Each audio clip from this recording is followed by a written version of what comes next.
lab involves the application of a variety of physical principles that were used to determine the amount of excess charge as well as the amount of excess electrons on a strip of charge tape. So some of the general results that I got from this experiment, and I'll go into how I calculated them later, were that the excess charge on a strip of charge tape was approximately 2.03 times 10 to the negative 9 coulombs, and the amount of excess electrons on a strip of charge tape was 1.27 times 10 to the 10 electrons. So the physical principles that I used for this lab were Newton's second law, um, which states that the acceleration produced by a net force is directly proportional to the magnitude of that net force, and Newton's third law, which states that for every action there's an equal and opposite reaction. And so the Newton's laws I used for the for when the one piece of charge tape induced a repulsion in the other charge tape, because you had the gravity acting on the bottom tape and the opposite electrostatic force acting on the top tape. And I also applied Coulomb's law in this experiment, which states that like charges repel and opposite charges attract. And I used the Coulomb's law formula as a basis for a lot of my calculations. So as for the measurements, the length of the tape that I used was approximately 0.230 meters, and using the 1 gram to 1 meter approximate conversion for a piece of clear tape, I calculated that the mass of the tape was around 2.3 times 10 to the negative 4 kilograms. And the distance between the tape at which the lower tape induced a repulsion effect and the top tape was approximately 0.004 meters. So some of the observations that I got in this experiment was that charged tapes repelled each other, and charged tape strips were attracted to a negatively charged pin, and they were also attracted to neutrally charged objects such as a desk chair. And going back to this second observation here, the fact that they were attracted to negatively charged pins implies that the tape strips themselves had a positive charge. And before I talk about the data here, I want to talk about some of the assumptions that I had to make.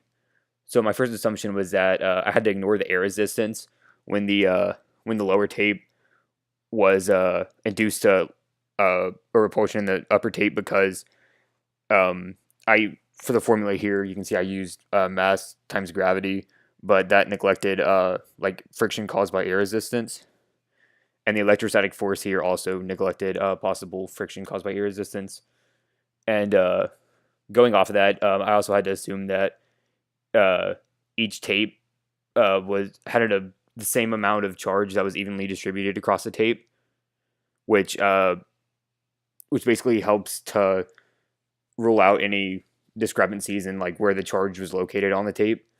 And then so also going off of that, I had to treat each tape as though it were a point charge.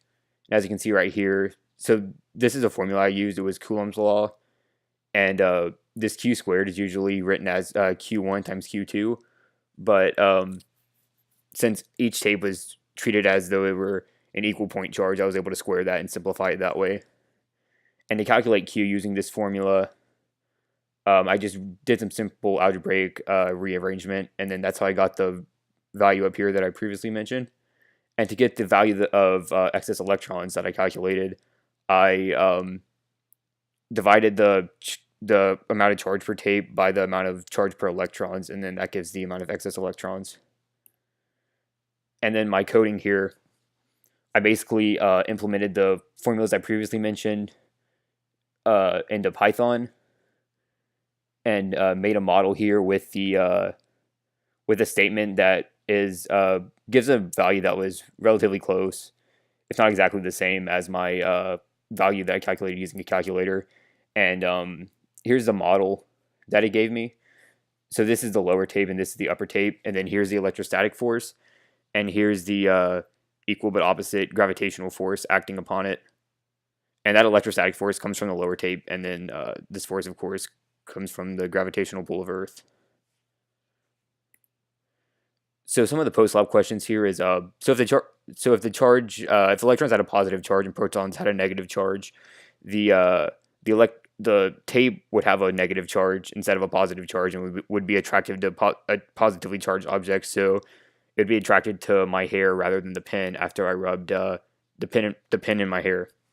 And why is it important to handle all the charged tapes as little as possible? This is because the more you handle it, the more electrons would be transferred from the positive or from your hand onto the positive tape, which helps negate the positive charge induced on the charged tape.